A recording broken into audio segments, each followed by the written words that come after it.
Samantala, isinusulong sa Kamara ang ilang panukalang batas na mas magpapalakas sa mga kooperatiba ng magsasaka para mas mapabuti pa ang kanilang kabuhayan at mapalago ang sektor ng agrikultura sa bansa.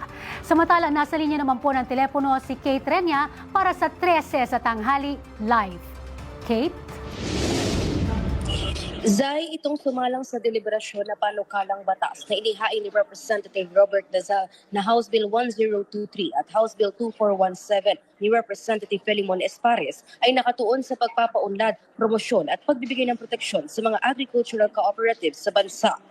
Sa pagdinig ng House Committee on Cooperative Development, tinalakay nga ang kahalagahan ng mga inihaing panukala para mapalakas ang samahan ng mga magsasaka at mapabuti ang supply ng pagkain sa Pilipinas. Iminungkahi ng Department of Agrarian Reform, Bureau of Agrarian Reform Beneficiaries Development Director Lita Rosales ang pagsasama ng kooperatiba ng Agrarian Reform sa ganitong klaseng hakbang para mapagkalooban din ng mga benepisyo at insentibo lalo't malaki rin ang ambag ng kagawaran sa sektor ng agrikultura. Department of Agrarian Reform is also helping our cooperatives into the value chain integration, and we're linking them to markets, and even them, some of our organizations are providing or supplying food items to our government feeding program, including the food items in our BGMP or the persons deprived of liberty. So we already have initiatives for that, and even supplying them to the feeding programs of the SWD. Tiniyak naman ng chairperson ng komite na si Representative Felimon Espares na mapapabilang ang Agrarian Reform Cooperative sa probisyon ng panukala. Samantala, ipinaabot niya rin sa DAR na narapataan niya na mapahagian ng lupa itong mga Agrarian Reform Co-ops dahil isa itong bahagi ng pribilehiyo na target isulong ng House Bill 1023.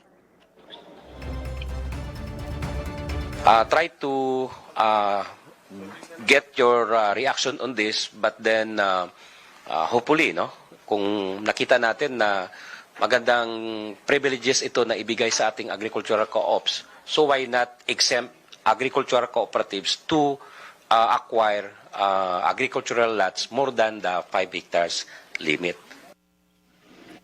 Ayon naman sa Land Bank of the Philippines, sinusuguro nilang nakasuporta sila sa mga pinansyal na pangangailangan ng bawat kooperatiba ng gobyerno sa agriculture sector.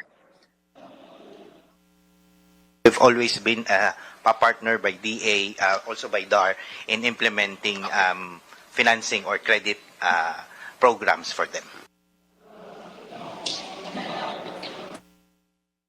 Ibinahagi naman ng Department of Agriculture na handa silang tulungan ng ilang miyembro ng kooperatiba nila para makapagsimula ng negosyo para rin maging kwalipikado sa ibang bangko ng pamahalaan kapag kinakailangan manghiram ng pinansyal. So kami po, imbis na kasali kami doon sa kanilang function, pumunta po kami sa likod. Ayan, ano po ba yung gagawin natin? Gusto po muna namin silang kilalanin, i-profile at hanapan po ng Big Brother or kahit anong negosyo na kaya nilang gawin as a group.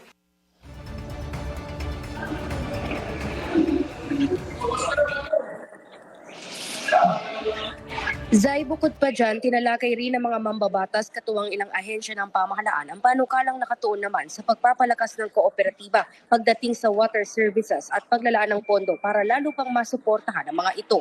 Mula rito sa Kamara, para sa Totoong Balita sa Bagong Pilipinas, Kate Renya para sa 13 sa tanghali ng Congress TV.